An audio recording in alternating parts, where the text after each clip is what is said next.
ከፋዩ ላይ ግብር የመጨመር ሐሳብ የለንም። እንደዛ አይነት ሐሳብ የለንም።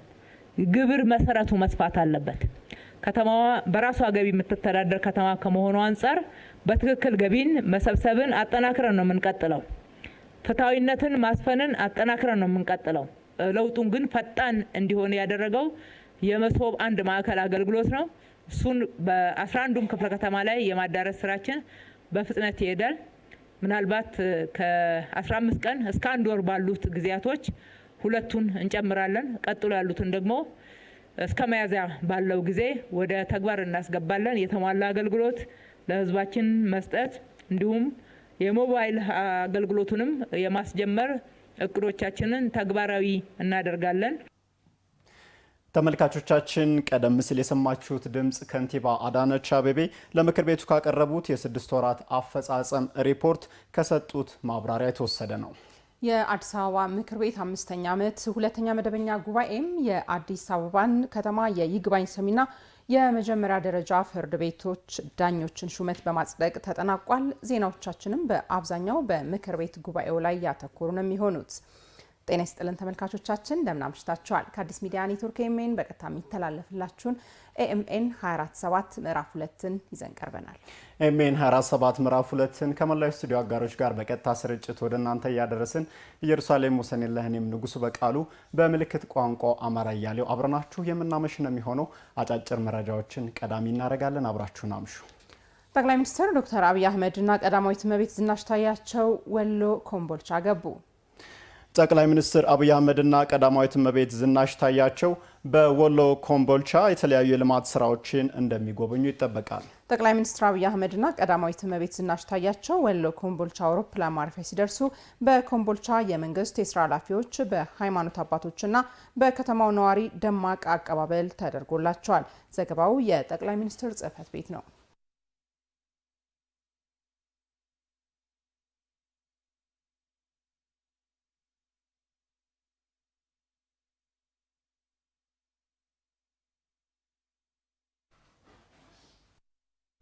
ተመልካቾቻችን አሁን ደግሞ ጠቅላይ ሚኒስትሩን የኮምቦልቻ አቀባበል በምስል እንደሚከተለው ተከታትለን እንመለስ።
ከአዲስ ሚዲያ ኔትወርክ ኤኤምኤን በቀጥታ የሚተላለፍላችሁ ኤኤምኤን 247 ምዕራፍ 2 ነው በመከታተል ላይ ያላችሁት ተመልካቾቻችን። በተከታይነት ደግሞ የአዲስ አበባ ምክር ቤት 5ኛ ዓመት ሁለተኛ መደበኛ ጉባኤን የተመለከቱ ዜናዎቻችንን ወደ እናንተ እናደርሳለን።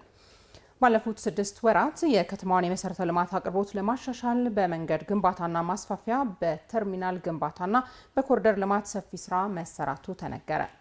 የመሰረተ ልማት አቅርቦትን በተመለከተ ከምክር ቤት አባላት ለቀረቡ ጥያቄዎችም የከተማ አስተዳደሩ ከንቲባ ወይዘሮ አዳነች አቤቤና ሌሎች ኃላፊዎች ምላሽ ሰጥተዋል። አሰግድ ኪዳነ ማርያም ተጨማሪውን ይዟል። አዲስ አበባን ለነዋሪዎቿ ምቹና ተወዳዳሪ ከተማ ለማድረግ ባለፉት ጥቂት ዓመታት በከተማዋ ከፍተኛ የመሰረተ ልማት ግንባታ ተከናውኗል። በዚህም የከተማዋን መሰረተ ልማቶች ማስፋትና ማዘመን ተችሏል። 5ኛ ዓመት የሥራ ዘመን 2ኛ መደበኛ ጉባኤውን ላካሄደው የአዲስ አበባ ከተማ ምክር ቤት የ6 ወራት የሥራ አፈጻጸሙን ያቀረበው የአዲስ አበባ ከተማ አስተዳደር በምክር ቤት አባላት ለቀረቡለት ጥያቄዎችም ምላሽ ሰጥቷል። ከተማ አስተዳደሩ የቤት ልማትና የመንገድ መሰረተ ልማት ግንባታን በተመለከተ ባለፉት 6 ወራት ያከናወናቸው ተግባራት ምንድናቸው በሚል በምክር ቤት አባላት ጥያቄ የቀረበ ሲሆን ምላሽም ተሰጥቶበታል። መቶ ሺዎች የሚቆጠሩ ቤቶች የተገነቡ ቢሆንም ከፍላጎቱ አንጻር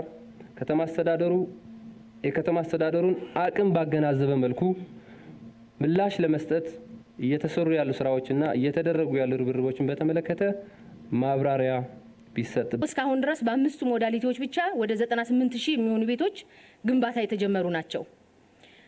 በመንግስት ትሬጀሪም በሌሎቹ ሞዳሊቲዎችም በፒፒፒም በግሉ ዘርፍም which mean የግል ባለሀብት እያለማ ያለውና ሪል ስቴት እያለማ ያለው እንደምረን ማለት ነው። ከዚህም ባሻገር በህብረተሰብ ተሳትፎ ጧት ሲገለጽ እንደነበረው 4990 የሚሆኑ ቤቶችን እነዚህን ሁሉ ደምረን የቤት ፍላጎትና የቤት አቅርቦትን ለማጣጣም በተቻለ መጠን እየተሰራ ነው ያለው። አሁንም የመንገድና ሌሎች የልማት ፕሮጀክቶችን በተያዘላቸው ጊዜ ለመጨረስ እየተሰሩ ያሉ ስራዎች አያይዘው ምላሽና ማብራሪያ ጥቅል ቢሰጥበት።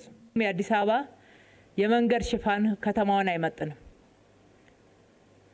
በስፋት መስራታችንን ልንናገር የምንችለው የተነሳንበትን ቦታ ስናወዳድር ብቻ ነው።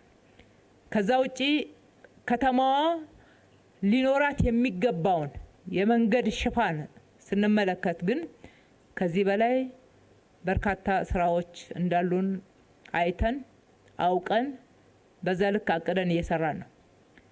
ለማሳያ ያክል በዚህ በጀት ዓመት 140 ሎቶች ላይ 140 መንገዶች ማለት ነው ከውስጥ ለውስጥ እስከ ዋና መንገዶች ድረስ በቁጥር 140 ሎቶች ላይ እየሰራን ነው። ከዚህ ውስጥ 105ቱን በራስ አቅም ነው የምንሰራው። ለከተማዋ የትራንስፖርት እንቅስቃሴ እንቅፋት ሆነው ከቆዩ የመሰረተ ልማት ችግሮች መካከል አንዱ በቂ የሆነ ተርሚናል ያለመኖር ቢሆንም ባለፉት ጊዜያት በተሰሩ ስራዎች የተርሚናሎችን ቁጥር በብዙ እጥፍ ማሳደግ መቻሉም ተነግሯል። በጥናቱ ውስጥም የታዩ ቦታዎች ይኖራሉ ብዬ አስባለሁ። በመስክ ምልከታችንም አሁን ጀሞ አንድ አካባቢ ያለውን ተርሚናል ስናየው ለአገልግሎት አሰጣጥ ምቹ አይደለምና እነዚህን ነገሮች ከማስፋት አንጻር ከተማ አስተዳደሩ የያዛቸው ሂደቶች ምን ይመስላል የሚል አንድ ጥያቄ አለኝ። የትራንስፖርት መሰረተ ልማት መንገድ ብቻ አይደለም፣ ተርሚናሎች፣ ፓርኪንጎች ከለውጡ በፊት እንቁጠር ካል የፓብሊክ ተርሚናልና ፓርኪንግ የሚባል 3 ነው የሚቆጠር ያለው። ዛሬ 160 ደርሷል። ከ1000 የማቆም ወይም ደግሞ አንዳንዶቹ መስሪያ ቤቶቹ መቆጠር አይችሉም ይላሉ። ለማንኛውም ከ1000 አቅም 37000 ያደርሰናል። 37000 ተሽከርካሪዎችን ማስተናገድ የመቻል አቅም ተፈጥሯል ማለት ነው።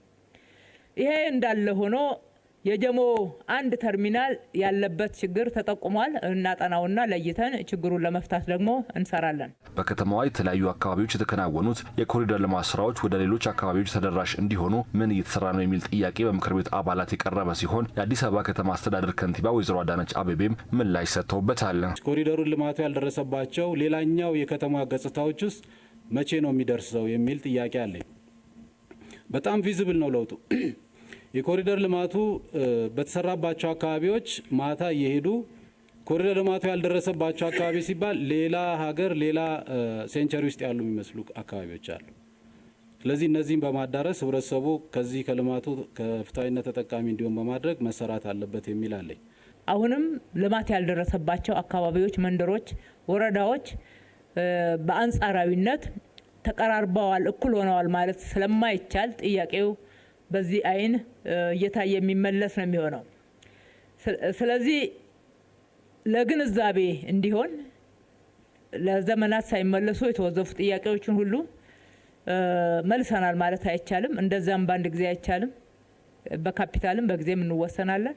ሁለተኛ በጣም የመልማት የመበልጸግ ፍላጎትና ህዝቡም ከልማቱ ተጠቃሚ ስለሆነ በየራሱ ሰፈር ጭምር የሚያየው ስታንዳርዱን የጠበቀ መሰረተ ልማት እንዲሰራለት ስለሚፈልግ መፈለጉም ትክክል ስለሆነ ከዛ አንጻር ስናይ አሁንም ቀጣይ እቅዶቻችንን ለጥጠን በከፍተኛ ርብርብ መስራት የሚገባን መሆኑን እናያለን። በኮሪደር ልማት የተከናወኑ ስራዎች የከተማዋን መሰረተ ልማት ከማዘመን ባሻገር ለከተማዋ ዘርፈ ብዙ ጥቅሞችን እያስገኙ መሆናቸውን ያነሱት የምክር ቤት አባላት ይህንን ስራ በአጭር ጊዜ ላከናወኑት የከተማ አስተዳደሩ የስራ አስፈጻሚ አካላት ምስጋናም አቅርበዋል። የከተማዋ ነዋሪዎች በመንግስት ተቋማት አገልግሎት አሰጣጥ ላይ የሚያነሷቸውን ቅሬታዎች ለመፍታት በተሰራው የተቋም ግንባታ ስራ ተገልጋዮችን ማርካት መቻሉን ከንቲባ አዳነች አቤቤ ተናገሩ። የአዲስ አበባ ከተማ ምክር ቤት አባላትም በተቋማት ግንባታና በአገልግሎት አሰጣጥ ላይ የታየ ለውጥ የሚደነቅ መሆኑን ገልጸዋል። ተጨማሪውን አብረን እንከታተል። ለዘመናት ከነበሩ በህብረተሰቡ ከሚነሱ ቅሬታዎች መካከል የተቋማት ግንባታና የአገልግሎት አሰጣጥ ክፍተት ይጠቀሳሉ። የአዲስ አበባ ከተማ አስተዳደር በሰራቸው ስራዎች እነዚህን ቅሬታዎች በመቅረፍ ምሳሌ የምትሆን ከተማ ማድረግ ስለመቻሉ በከተማ አስተዳደሩ ምክር ቤት 5ኛ ዓመት የስራ ዘመን 2ኛ መደበኛ ጉባኤ ላይ ተነስተዋል። በተለይም ደግሞ ተቋም ግንባታና አገልግሎት አሰጣጥ ላይ የተሰራውን ስራ የምክር ቤት አባላቱ አድንቀው መስተካከል አለባቸው ያላቸውን ሀሳቦች አስቀምጠዋል። አገልግሎቱን ለማስተካከል የመሶብ የሰጠው ትልቅ ሚና እንዳለ ሆኖ እነዚህ ስራዎች በሙሉ በመሶብ የሚቀርቡት በሚዲያ ነው። አዲስ ሚዲያ ላይ ትልቅ ትኩረት አድርገዋል። አንደኛ የራሱን የቻለ ከኪራይ ወጥቶ ተላቆ ራሱን የመሰለ አዲስ አበባ የመሰለ ሚዲያ እንዲቋቋም ኮሚኒኬሽን ላይ ትልቅ አድርገዋል። ግን እዛ ላይ የበለጠ ትኩረት ያስፈልጋል። ምክንያቱም ስራዎቻችን በሙሉ ከተማ አስተዳደሩ የሚሰራውን ስራ በመሶብ ለሀገር ቱሪስትም፣ ለውጭ ቱሪስትም፣ ለዓለም አቀፍ ቱሪስትም ለመስጠት ሚዲያ ትልቅ ሚና አለውና ትኩረቱ የበለጠ አዲስ ሚዲያ ላይና ኮሚኒኬሽን ላይ ምን የታቀደ ጉዳይ አለ፣ አሁን ካለው በላይ የበለጠ ለመስራት ምን የታሰባለ የሚል ሐሳቤ ወይም አስተያየት መስጠት ፈልጋለሁ። የአዲስ መሶብ ወይንም የአንድ ማዕከል አገልግሎቱን ግን ስንጎበኝ አሁን ያየነው ግን በጣም አስደናቂ ነው። ደላላ ጭምር መግባት የማይችልበት ከበር ጀምሮ ትክክለኛ ተገልጋይ ብቻ ገብቶ አገልግሎት ማግኘት የሚችልበት አንድ ቢሮ ውስጥ ቁጭ ብሎ ሁሉንም አገልግሎት ውስጥ የሚሰጡ ቢሮዎችን ደግሞ ማየት የሚቻልበት በጣም ተጠያቂነቱ ግልጽ እንትኑ በጣም የተለየ ነው። በጣም በርካታ ነገሮች አሉ። ያንን በአካል ሄዶ ሁሉም ሰው ካየ ብቻ ነው ሊገነዘብ የሚችለውና እኔ ምናልባት እዚህ ላይ ማንሳት የሚፈልገው አሁን ወደዛ ያልገቡ አገልግሎቱ ውስጥ ማዕከል ውስጥ ያልገቡ አገልግሎቶች ወደዛ ቶሎ ፈጥኖ ቢገቡ 370 ያስተዳደሩ አገልግሎቶች በቴክኖሎጂ ታግዘው እንዲሰጡ ማድረግ በመቻሉ የተገልጋዩንና የህብረተሰቡን እንግልት ጊዜና ወጪ መቀነስ ተችሏል ያሉት ከንቲባ አዳነች አቤቤ በቀጣይ ተጨማሪ ተቋማትንና አገልግሎቶችን ወደ መሶብ የአንድ ማዕከል አገልግሎት የማስገባት ስራ በትኩረት እንደሚሰራ ጠቅሰው በ9 ክፍለ ከተሞች እየተገነቡ ያሉ የመሶብ ማዕከላት በቅርቡ እንደሚጠናቀቁም አስታውቀዋል። አገልግሎቱ ይበልጥ ተደራሽ ለማድረግ በቀሪዎቹ 9 ክፍለ ከተሞች እየተገነቡ ያሉ ደረጃቸውን የጠበቁ የመሶብ ማዕከላት በቅርቡ ወደ አገልግሎት የሚገቡ ይሆናል። በተጨማሪም አገልጋዮችም ብቃት ያላቸው እንዲሆኑ በርካታ ስልጠናዎችና ድጋፎች እየተሰጡ ሲሆን ግብአት ማሟላትም ስራ በትኩረት ሲሰራ ቆይቷል። በተለይም ከአዲስ ሚዲያ ጋር በተያያዘ ተቋሙን ከመገንባት ባለሙያዎችን ከማብቃትና ዘመናዊ የአሰራር ስርዓቶችን ከመዘርጋት በተጨማሪ አዲስ ሚዲያ ኔትወርክ የምርመራ ዘገባዎችን በመስራት የህብረተሰቡን ጥያቄዎች በቀጥታ ዘገባና በተለያዩ አቀራረቦች በመስራት ለሚታዩ ጉድለቶች መፍትሄ አመላካች እንዲሆን ተደርጓል ብለዋል ከንቲባ አዳነች አቤቤ። የከተማው ህዝብ ልሳን የሆነውን አዲስ ሚዲያ ኔትወርክን በመጠቀም በአገልጋዩ በዋርካ በምርመራ ጋዜጠኝነት ስራ እና በሌሎችም ፕሮግራሞች ህዝቡን በአገልግሎት አሰጣጡ ላይ ቀጥተኛ ተሳታፊና ሀሳቡን እንዲሰነዝር በማድረግ በመንግስትም የሚነሱ ጥያቄዎች ተለቅመው ተይዘው የሚፈቱበት ግልጽ የፊት ለፊት የመጠያየቂያ ስርዓት በመዘርጋት በሂደቱ በርካታ የተሻሉ ውጤቶችን ማግኘት ተችሏል።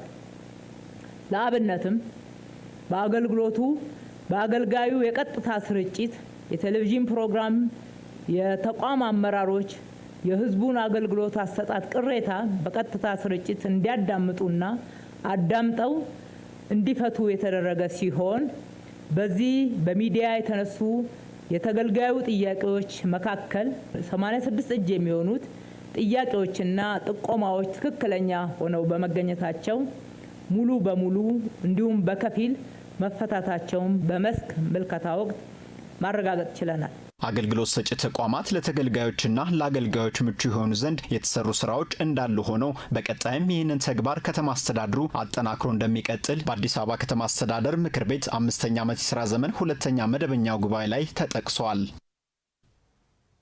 በጸጥታ መዋቅሩ የተከናወኑ የሪፎርም ስራዎች የተቋሙን አገልግሎት አሰጣጥ ያዘመኑና የህዝብን የሰላም ባለቤትነት ያረጋገጡ ናቸው ሲሉ የአዲስ አበባ ከተማ ምክር ቤት አባላት ተናገሩ።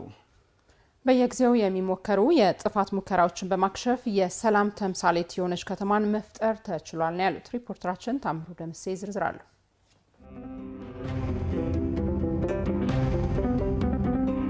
የአፍሪካ ህብረት መቀመጫዋ የዓለም ሶስተኛዋ የዲፕሎማሲ ማዕከል አዲስ አበባ ከቅርብ ጊዜ ወዲህ የዓለምን አይን ማረፊያ የቱሪስት መዳረሻ ማዕከል ሆናለች። ባለፉት የለውጥ ዓመታት ባከናወነቻቸው ዘርፈ ብዙ የልማት ስራዎቿ በርካቶች ልምድና ተሞክሮዋን ለመቅሰም ደጇን መርገጥ ከጀመሩም ሰነባብተዋል። ለስኬቶቿ ቁልፍ ሰላሟን በነዋሪዎቿ ቀጥተኛ ተሳትፎ ማረጋገጥ ማስቻሏ ስለመሆኑም እንዲሁ በስኬት የሚነሳ ነው። የአዲስ አበባ ከተማ ምክር ቤት ባካሄዱ 5ኛ ዓመት የሥራ ዘመን 2ኛ መደበኛ ጉባኤ ላይም የምክር ቤት አባላት ተቋሙ ስላከናወናቸው የሪፎርም ስራዎች የተመዘገቡ ድሎችና ቅንጅታዊ አሰራሮችን በማስመልከት አስተያየቶችን ሰጥተዋል። ተቋሙን በማዘመን የአባላቱን መብትና ጥቅም ማህበራዊ ኑሮ ለመለወጥ እየተደረጉ ያሉ ስራዎች ዲጂታይዝ ለማድረግ የተደረጉ ስራዎች የዚህ የዘመናዊነት የማዘመን ስራዎች ይበል የሚያሰኙና ከተማዋ እንደ አንድ ሜትሮፖሊታን ሲቲ ኃላፊነቷን እንድትወጣ ለማድረግ የተደረጉ ሂደቶችና ይሄ የተቀናጀው አሰራር እጅግ ተጠናክሮ ሊቀጥል ይገባል።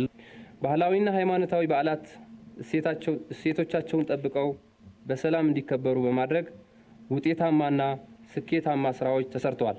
የሰላም ህዝባዊ ሰራዊቶች ዴይ ኤንድ ናይት እድሜ ሳይገድባቸው የህዝብን ሰላም ለማስጠበቅ ወጣቱ፣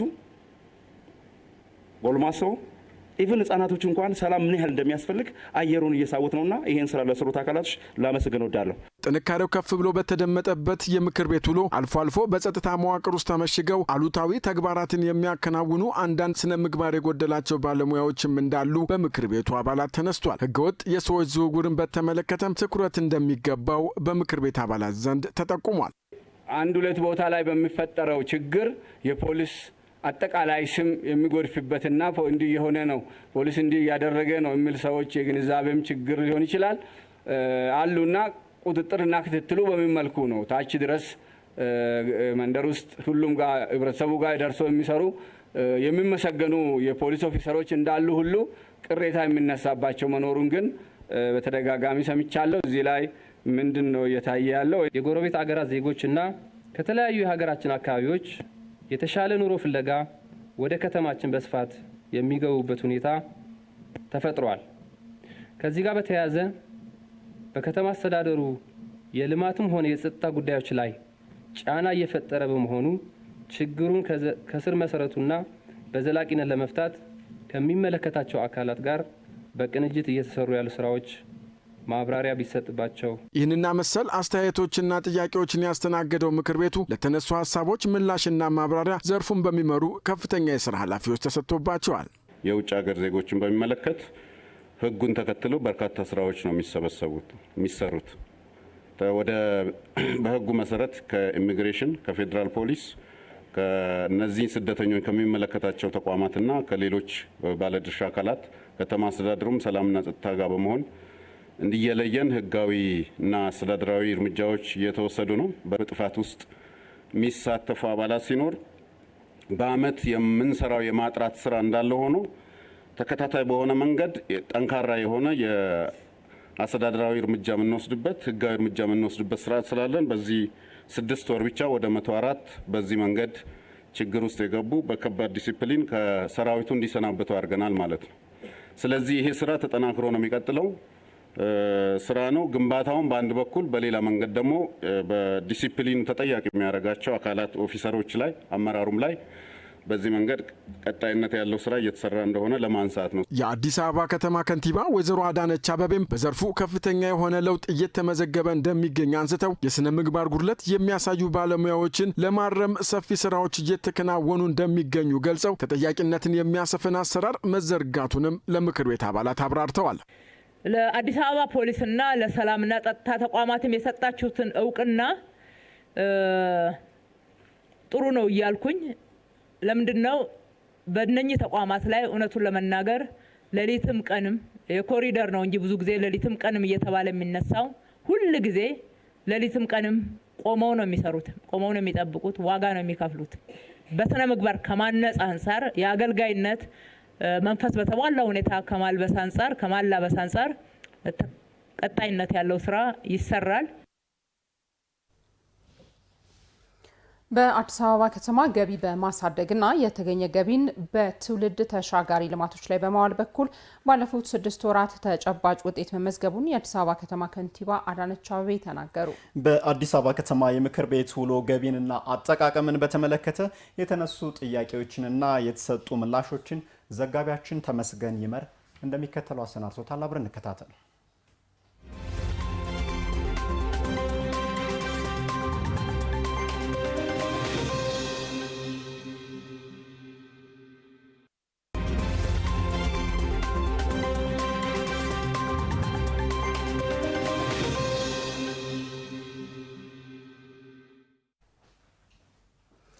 በአዲስ አበባ ምክር ቤት ላይ የተነሱ አሃዛዊ መረጃዎችን ሪፖርተራችን ተመስገን ይመር ነው ያሰናዳው። አብረን እንከታተል።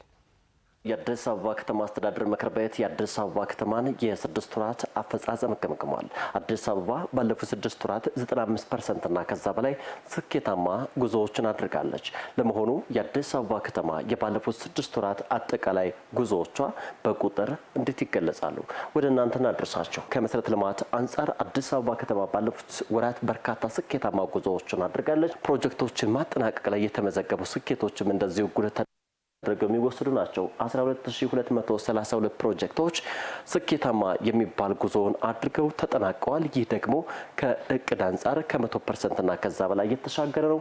134.8 ኪሎ ሜትር ያክል መንገዶችን እንደዚሁ መገንባት ተችሏል። ባለፉት 6 ወራት ማለት ነው። ጥገና ስንመለከት 573.54 ኪሎ ሜትር ያክል መንገድ ጥገና የተሰራለት ነው። እንግዲህ በድምሩ የ708.34 ኪሎ ሜትር መንገድ ባለፉት ወራት ጥገና ከዚህ በተጨማሪ ደግሞ አዲስ ግንባታ የተፈጸመለትና የተከወነለት ነው። ለዚህም ደግሞ 15.5 ቢሊዮን ያክል ብር ፈሰስ ስለመሆኑ እንደዚሁ የአዲስ አበባ ከተማ ከንቲባ ወይዘሮ አዳነች አቤቤ ሀሳብን ሰንዝረዋል። ሌላኛው የሚነሳው ጉዳይ ከውሃ አንጻር ነው። የአዲስ አበባን የውሃ እጥረት ችግር ከዚህ በተጨማሪ ፈረቃና መሰል ነገሮችን ለመክታትና ለማቆም በቀን 37996 ሜትር ኩብ ውሃ መስጠት የሚያስችሉ 21 ጥልቅ ጉድጓዶች እንደዚሁ ተቆፍረዋል። እነዚህ 21 ጥልቅ ጉድጓዶች ምናልባትም 3 ጉድጓዶች ወደ ስርጭት ሲስተም ስለመግባታቸው ተነግሯል። ሌሎች ደግሞ በጅምር ላይ ያሉ የውሃ ፕሮጀክቶችም እንደዚሁ በቀጣይ የአዲስ አበባ ትሩፋት ከዚህ በተጨማሪ ደግሞ የውሃ ችግርን የሚፈቱ ይሆናሉ። የኮሪደር ልማቶችን እንመልከት። ኮሪደር ልማት በተለይ ደግሞ በሁለተኛው ምዕራፍ የተጀመሩ 8 የኮሪደር ልማቶችን ማጠናቀቅ ከዚህ በተጨማሪ ውጤታማ ማድረግ ላይ አዲስ አበባ ከተማ ባለፉት ወራት ስኬታማ ጉዞውን አድርጋለች። የወንዝ ዳርቻ ልማቶችን ማልማት ከዚህ በተጨማሪ ደግሞ የአዲስ አበባ ወንዞች ከብክለት ማላቀቅ እንደዚሁ አዲስ አበባ እየሰራች ያለ በክዋኔ እንደዚሁም ደግሞ በስኬት የታጀበ ስራ ልንለው እንችላለን። ታዲያ እነዚህን የለሙ ኮሪደሮች የማገናኘት ስራ ደግሞ ባለፉት ወራት ትኩረት ተሰጥቶት እየተሰራበት ይገኛል። ለአብነት የሚያገል ከኡራኤል አትላስ ቦሌ ብራስ ከጎላጎል ኤርናሞል ፍሬንድሺፕ ከዚህ በተጨማሪ ከውሃ ልማት በአትላስ ሩዋንዳ ድልድይ ኮሪደሮች ምናልባትም ዋና መስመሮችን የሚያገናኙ የአዲስ አበባን የስበት ማዕከልነት የሚያልቁ ሆነው እየተሰሩ ይገኛሉ። በኮሪደር ልማት 17 ኪሎ ሜትር የአስፋልት መንገድ እንደዚሁ ተሰርቷል። እግረኞችንም አልዘነጋም።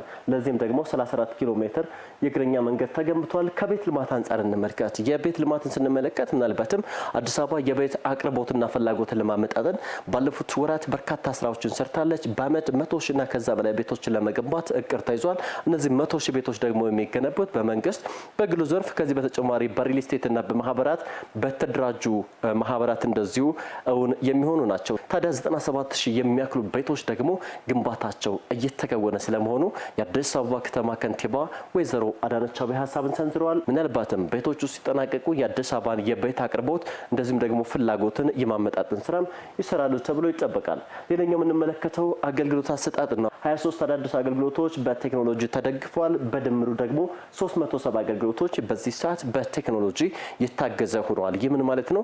አገልግሎት አሰጣጥን ማለት ከዚህ በተጨማሪ ተገልጋይን እርካታ ማሳደግ ላይ እንግዲህ 94.2% ስለመደረሱም እንደዚህ ተነግሯል። ከቀዳማይ ልጅነት አንጻር እንደዚሁ የአዲስ አበባ የቀዳማይ ልጅነት ተግባር እንግዲህ ሌሎች አፍሪካ ከተሞችን በተሞክሮ መልክ የሚነሳ ነው። የአፍሪካ ከንቲባዎችም እንደዚህ ጉብኝት ማድረጋቸው ይታወሳል። 1000 በላይ የህፃናት መጫወቻዎች አሉ። ከ1000 በላይ የህፃናት ማቆያዎች እንደዚሁ ተገንብተዋል።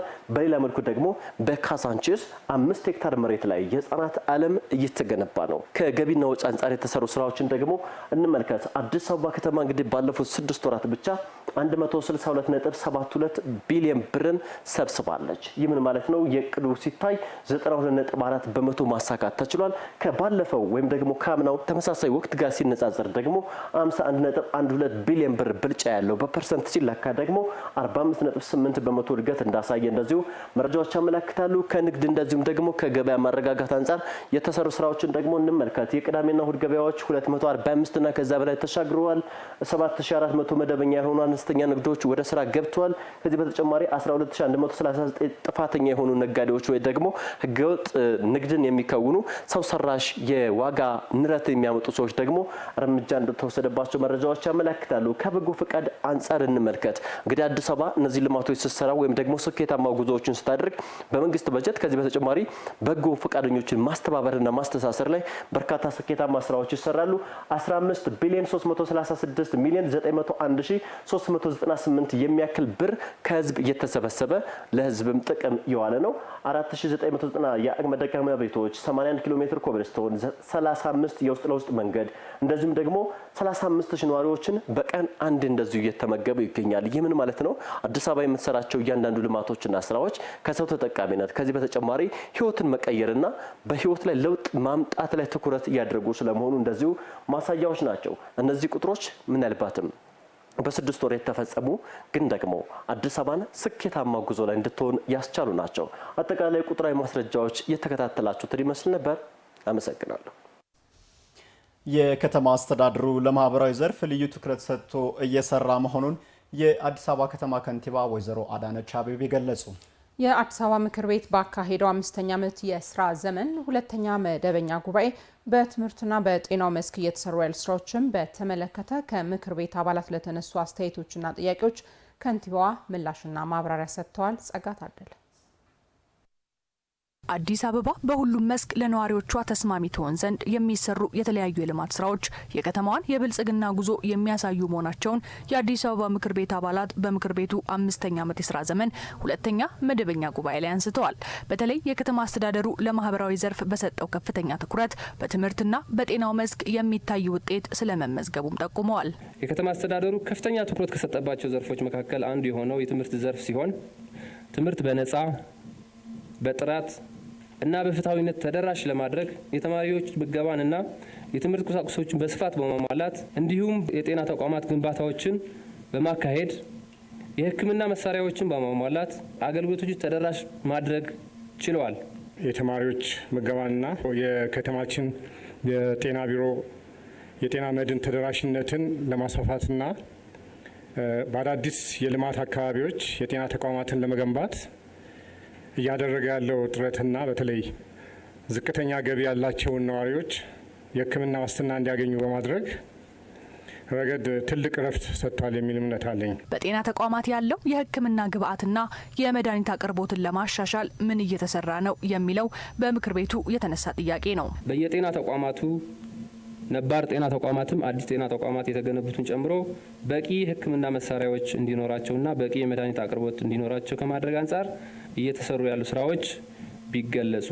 በጤናው መስክ ጤና ጣቢያዎችን ከመገንባት ነባር ተቋማትንም ከማስፋፋትና የመድኃኒት አቅርቦትን በመጨመር ረገድ የመጣውን ለውጥ አጠናክሮ ለማስቀጠል አሁንም በቁርጠኝነት እየተሰራ መሆኑን የአዲስ አበባ ጤና ቢሮ ኃላፊ ዶክተር ዮሐንስ ጫላ በሰጡት ምላሽ አብራርተዋል። ባሳለፍነው 6 ወር 9 ጤና ጣቢያዎች በግንባታቸውም በሕክምና ግብዓታቸውም እጅግ ዘመናዊ ሆነው አገልግሎት እንዲሰጡ የተደረገበት፣ ነባሮች ሆስፒታሎችም እየዘመኑ እንዲሄዱና የኦክሲጅን ማምረቻ እንዲኖራቸው እየተደረገው በልዩ ትኩረት እየተሰራ እንደሆነ ለመጥቀስ ነው። የምናገኘውን መድኃኒት የምንጠቀምበትንም ሂደት ነው ከማዘመን የጀመርነው። የኮሚኒቲ ፋርማሲዎችን በየተቋማቶቻችን እያሰፋን ከከነማ ፋርማሲ ጋራም የምንሰራበትን ሂደት ዘመናዊ በማድረግ ዲጂታላይዝ በማድረግ የተሻለ የመድኃኒት አቅርቦት እንዲኖር የማድረግ ስራ እየሰራን ነው። የአዲስ አበባ ከተማ ከንቲባ ወይዘሮ አዳነች አቤቤ በጤናው መስክ የተመዘገቡ ስኬቶች ቀድሞ ከነበረበት አንጻር መታየት እንዳለበት ጠቁመው ካለው ፍላጎት አንጻር ግን በስፋት መሰራት እንዳለበትም ተናግረዋል። የማህበረሰቡን የመረጃ እጥረት ለመቅረፍ ቴክኖሎጂን በማበልጸግም ጭምር እንደተሰራ በመግለጽ እየተገነቡ ያሉት ሆስፒታሎች ሲጠናቀቁ የአዲስ አበባ የጤና ቱሪዝም መዳረሻነት እውን ይሆናልም ብለዋል። የጤና ተቋማት ላይ እያደረግን ያለነው ለውጥና ከመድኃኒት አቅርቦት አንጻር የተነሳው ከነበረበት ነው ማየት ያለብን። ከህዝቡ ፍላጎት አንጻር አሁንም በስፋት መሰራት አለበት። አንዳንዱ ስናየው የመረጃ እጥረት የትኛው መድኃኒት ቤት ምን አይነት መድኃኒት አለ የሚለው መረጃ ህዝቡ አያገኝም ነበረ። ጤንነቴ የሚለው ቴክኖሎጂ ከተማችን ላይ ለምቶ በጤና ሚኒስቴር ደግሞ ይፋ ተደርጎ ወደ ተግባር ገብቷል። ይህም እጅግ በመድኃኒት ስርጭቱና የመድኃኒት መረጃ ለማግኘት ይረዳል። በሌላ በኩል ደግሞ የማምረት አቅምን መጨመር ነው። የጤና ተቋሞቻችን ከማዘመን አንጻር የተሰራው ስራ እንዳለ ሆኖ እነኚህ 3 ሆስፒታሎች ሲጠናቀቁና አንዳንድ ለግል ሴክተር የሰጠናቸው ትልልቅ ሆስፒታሎችም እየተጠናቀቁ ያሉ ስላሉ ተደምረው የጤና ቱሪዝም ህልማችንን እውን ለማድረግ የሚያስችሉ ይሆናል። የተማሪዎች የምገባ መርሃ ግብር ቀጣይነትና የትምህርት ቤቶች ከመንግስት ድጎማ ነጻ የመሆን እቅድን በተመለከተ ከምክር ቤቱ ጥያቄ የተነሳ ሲሆን ትውልድን የመገንባት ሀገራዊ መግባባትን መርህ በማድረግ የተጀመረው የትምህርት ቤት የምገባ ፕሮግራም በዘላቂነት የተያዘ መንግስትም ከፍተኛ ትኩረት የሰጠው መሆኑን ከንቲባ አዳነች አቤቤ በምላሻቸው ጠቁመዋል። ተማሪ ምገባ በዓለም አቀፍ ደረጃ ያለ ስታንዳርድ ነው። ይህንን ስታንዳርድ ዘላቂ አድርጎ ትምህርት ቤቶች ራሳቸውን ችለው ከመንግስት ድጎማም ወጣ ብለው እንዲችሉ የማድረግ ቀጣይ ፍኖቱ ምን ይሆን የሚለውን እንዲሁ ለማንሳት ነው። የትምህርት ቤት ምገባዎች አንደኛ እኛ ዘላቂ በሚሆን ሁኔታ ነው በመጀመሪያ ደረጃ የያዝ ነው። የመንግስት በጀት ከህዝብ የሚሰበሰብ በጀት ትውልድ ላይ ኢንቨስት ከማድረግ በላይ ምንድነው ቅድሚያ የሚሰጠው? ትውልድን መገንባት አለብን የሚል ሀገራዊ መግባባት እስካለ ድረስ ይበሉት የሚጠጡት የሚለብሱት የነኚህ ተማሪዎች የህፃናት ኃላፊነት መሆን የለበትም። ስለዚህ ከበጀታችን ነው የምንመድበው። አንድም በተለየ መንገድ እርዳታ ለትምህርት ቤት ምገባ አልሰበሰብንም።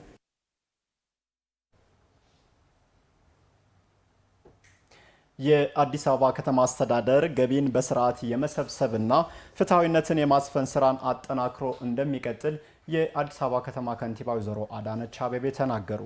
የከተማዋን ቀጣይ አቅጣጫ ለአዲስ አበባ ከተማ ምክር ቤት ያብራሩት ከንቲባ አዳነች አስተዳደሩ በበጀት ዓመቱ ያስመዘገባቸውን ውጤቶች በማስቀጠል የነዋሪውን ሁለንተናዊ ተጠቃሚነት ማረጋገጥ ላይ አበክሮ እንደሚሰራ ተናግረዋል። ሀብታሙ ሙለታ ተጨማሪውን ይዟል። የአዲስ አበባ ከተማ ምክር ቤት 5ኛ ዓመት የስራ ዘመን ሁለተኛ መደበኛ ጉባኤውን ያካሄደ ሲሆን ከተማዋ በ2018 በጀት ዓመት 6 ወራት የተከናወኑ ስራዎች ሪፖርት ቀርቦ ሀሳብና አስተያየቶች ተሰጥተዋል። የስራ አፈጻጸሙን ሪፖርት ያቀረቡት የአዲስ አበባ ከተማ ከንቲባ ወይዘሮ አዳነች አቤቤ በቀጣይ በትኩረት የሚሰሩ ተግባራትንም ጠቁመዋል። የአዲስ አበባ የመንገድ ሽፋን ከተማዋን አይመጥንም። በስፋት መስራታችንን ልንናገር የምንችለው የተነሳንበትን ቦታ ስናወዳድር ብቻ ነው። አሁንም መንገድ ያልተዳረሰባቸው አካባቢዎች አሉ፣ ግን እነኚህ የጀመርናቸውን ነው የምንጨርሰው። እነኚህ የጀመርናቸውን ጥንቅቅ አድርገን ለህዝባችን አስረክበን ቀጥሎ ደግሞ በተመሳሳይ ያልተደረሰባቸው የመንገድ ኔትወርኩ በደንብ ያልተያያዘበት አካባቢ ደረጃቸው ዝቅ ያሉ መንገዶችን ከፍ የማድረግ የድሬኔጅ የስዌሬጅ መስመር በትክክል የሌላቸው ሌሎች ከተማችን ላይ የተዘረጉ ያሉ የስማርት ሲቲ መለኪያን መስፈርት አድርገን በዛ መስፈርት መሰረት ያልተሰሩ የመብራት እንዲሁም ደግሞ ተያያዥ የቴክኖሎጂ መሰረተ ልማት ዝርጋታዎችን በእቅድ ነው የምንመራው። ከተማ አስተዳደሩ ግብር ከፋዩ ማህበረሰብ ላይ ግብር የመጨመር ሀሳብም ሆነ ፍላጎት እንደሌለው የጠቆሙት ከንቲባዋ ገቢን በስርዓት የመሰብሰብና ፍትሐዊነትን ማስፈን ተጠናክሮ ይቀጥላል ብለዋል። ግብር ከፋዩ ላይ ግብር የመጨመር ሀሳብ የለንም። እንደዛ አይነት ሀሳብ የለንም። ግብር መሰረቱ መስፋት አለበት። ከዛ ገቢ የማመንጨት አቅሟ አንጻር ገቢያችን ሲወዳደር አሁንም ሰፋ ያለ የገቢ የመሰብሰብ አቅም እንዳለን ያሳያል። ከተማዋ በራሷ ገቢ የምትተዳደር ከተማ ከመሆኑ አንጻር በትክክል ገቢን መሰብሰብን አጠናክረን ነው የምንቀጥለው። ፍትሐዊነትን ማስፈንን አጠናክረን ነው የምንቀጥለው። በተለይ የገቢ መሰረትን ማስፋት ላይ ፍትሐዊነትን ማስፈን ላይ ጠንከር ያለ ስራ መስራታችን ይቀጥላል። ቀድሞ የተጀመሩ የኮሪደር ልማቶች ቅድሚያ ተሰጥቷቸው እንደሚሰሩ የጠቆሙት ከንቲባዋ አስፈላጊው ዝግጅት ከተደረገ በኋላ ወደ ሌሎች ምዕራፎች ለመሄድ ይሰራል ብለዋል። ኮሪደር ስንሰራ መጀመሪያ ዝግጅት አድርገን የንግድ ሱቆችን አዘጋጅተን ሞሎችን አዘጋጅተን ከትናንሽ ንግዶች ጀምሮ እስከ ትላልቅ ንግዶች ወደዛ እንዲገቡ በማድረግ ለነሱ ስፍራን ካዘጋጀን በኋላ ነው ቀጣይ ስራን ደግሞ የምንጀምረው። በበጀትም እንዲሁ ዝግጅት ማድረግ ይገባናል። በመሬትም በተመሳሳይ ዝግጅት ማድረግ ይገባናልና ቅደም ተከተል አስይዘን ዘንድሮ ቀድሞ የተሰሩትን ኮሪደሮች የማገናኘት ስራችንን አጠናክረን እናጠናቅቃለን። እነኚህ ያልኳቸውን ዝግጅቶች ደግሞ እንደጨረስን አዳዲስ ኮሪደሮችን ይፋ አድርገን ከህዝብ ጋር ተነጋግረን በጋራ ወስነን የምንገባበት ነው የሚሆነው። የጤና ተቋማት ላይ እየተካሄዱ የሚገኙ መሰረታዊ ለውጦች ተጠናክረው እንደሚቀጥሉም ከንቲባ አዳነች አጽንኦት ሰጥተዋል። የጤና ተቋሞቻችን ከማዘመን አንጻር የተሰራው ስራ እንዳለ ሆኖ እነኚህ 3 ሆስፒታሎች ሲጠናቀቁና አንዳንድ ለግል ሴክተር የሰጠናቸው ትልልቅ ሆስፒታሎችም እየተጠናቀቁ ያሉ ስላሉ ተደምረው የጤና ቱሪዝም ህልማችንን እውን ለማድረግ የሚያስችሉ ይሆናል።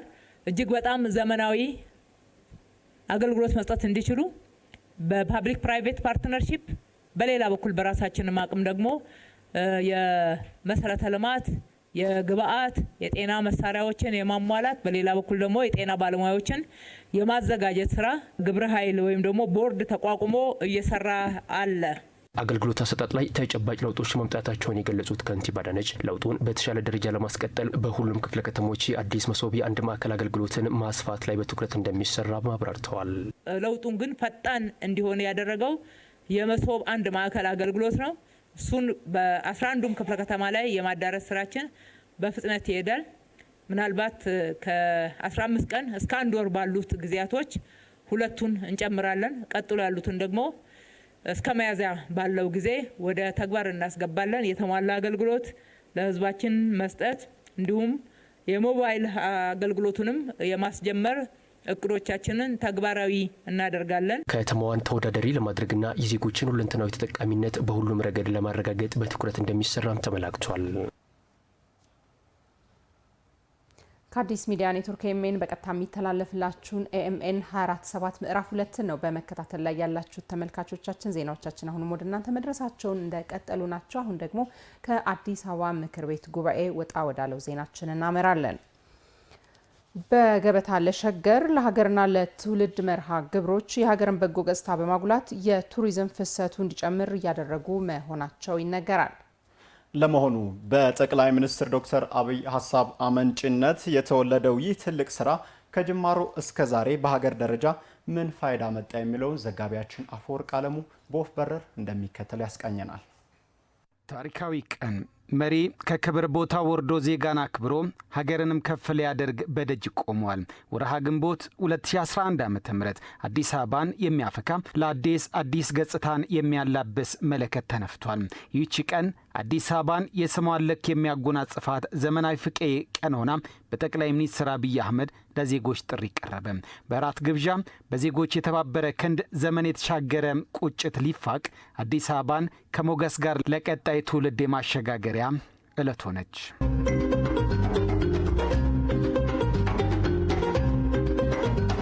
በቤተ መንግስት ግቢ ውስጥ በአጼ ምኒልክ የግብር አዳራሽ በተካሄደው መድረክ ከ200 በላይ አገር ወዳዶች የድርሻቸውን አዋጥቷል። በዕለቱ ለአዲስ አበባ የቀደደች ጎ ፈገግታዋ እየሰፋ ከቢሮ የጀመረው ጥቂት መሳይ ተግባር ከተማዋን አዳረሳት። ወዲያው ወደ ሀገርም ሰፋ።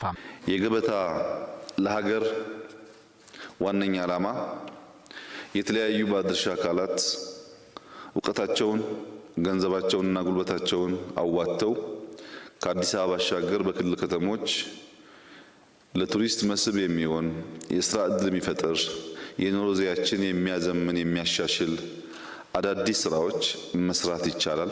መርሃ ግብሩ ከተካሄደ በኋላ በሚገርም ፍጥነት የሸገርና የእንጦጦ ፓርኮች ተጠናቀው ለጎብኚዎች ክፍት ሆኑ። ውቧ ከተማም ሌላ የመታደስ ዘመን ሆነላት። ብዙዎች በመዲናዋ ውበት ከመደመም አልፈው ፕሮጀክቶቹ የተሰሩበት ፍጥነትና የፕሮጀክቶቹ አመራር ላይ ያላቸውን አድናቆት አልሸሸጉም። የፕሮጀክቶቹ ወደ ስራ መግባት በርካታ የስራ ዕድልንም ፈጠሩ።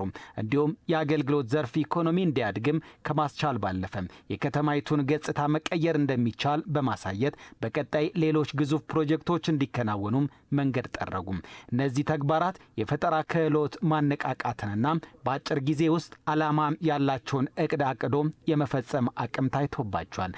ሁላችሁም እንደምታውቁት የጀመርነው ከቢሮ ነው። በትልቁ እናስባለን፣ ከትንሹ እንጀምራለን። ያን በማሰናሰል የምንመኛትን የላቀች ኢትዮጵያን እንፈጥራለን በሚል ከቢሮ ጀመር። ከቢሮ ወደ ዩኒቲ ፓርክ አደገ። ከዩኒቲ ፓርክ ወደ እንጦጦ፣ ወደ ወንድማማች አደባባይ፣ አሁን ደግሞ ወደ ሀገር እየወጣን ያለ ነው። ከሁሉም በላይ ትክክለኛ አመራር ካለን በውጤታማነት በመጓዝ ሀገርን ወደ ብልጽግና ለማድረስ የሚያስችሉትን የኢትዮጵያ የተትረፈረፉ ሀብቶች የሚያመላክቱ ተምሳሌታዊ ማሳያዎችም ሆኑ። የሀሳቡ ባለቤት በሆኑት ጠቅላይ ሚኒስትር አብይ አህመድ ይቺ ቀን እርሾ ሆነች። በዚህ ቀን ሌሎች 2 ምዕራፎች ደጃቸው በተለያዩ ጊዜያት ወለል ብሎ ተከፈተ። ገበታ ለሀገር ቀጣይ ሆነ። ከአዲስ አበባ የተነሳው የለውጥ ከእንደገና የመታደስ እንደ ንስር ሌላ ዕድሜን የመዋጀት ውጥን በሁሉም ማዕዘናት ተስፋፋ። በዚህም የሀገር የቱሪዝም የነተቡ ገጾች በአዲስ ውብ ገጽታ ፈካ። ይህ የገበታ ለሀገር ፕሮጀክቶች የመጀመሪያ ዙር ከአዲስ አበባ ውጪ 3 ቦታዎችን ከአማራ ክልል ጎርጎራም፣ ከኦሮሚያ ክልል ወንጪንና ከደቡብ ምዕራብ ኢትዮጵያ ሕዝቦች ክልል ኮይሻን ለማልማት ፕሮጀክት ቀርጾ ወደ ስራ በመግባት ውጤታማ ለመሆንም ተቻለ። አሁንም ሌላ ጉዞ፣ ሌላም ሀገር የማስዋብ ውጥን ገበታ ለትውልድ ቦታውን ያዘ። አዲስ ፕሮጀክት በአገር አቀፍ ደረጃ 8 ተጨማሪ የቱሪዝም መዳረሻ ስፍራዎችን ለማልማት ገቢ የማሰባሰብ ስራ ተጀመረ። ዛሬም በሁሉም የኢትዮጵያ ማዕዘን ብርቱዎች ብርቱ ስራው ላይ ተጠምደዋል። በሴትና ወንድ ኢትዮጵያውያን እጆች 24/7 በስራ ትጋት ሀገር እየተለወጠች መጪዋ የለመለመ እየሆነም ይገኛል። በድምሩ እንግዲህ በደቡብም በምስራቅም በምንንቀሳቀስበት ቦታ ሁሉ ኢትዮጵያ ተስፋ አላት። ኢትዮጵያ እያንሰራራች ያለች ሀገር ናት። ኢትዮጵያ በጣም በርካታ አመርቂ ውጤት እያመጣች ያለች ሀገር ናት። ይህንን ውጤት በደንብ ማስተዋል ማየት ይፈልጋል።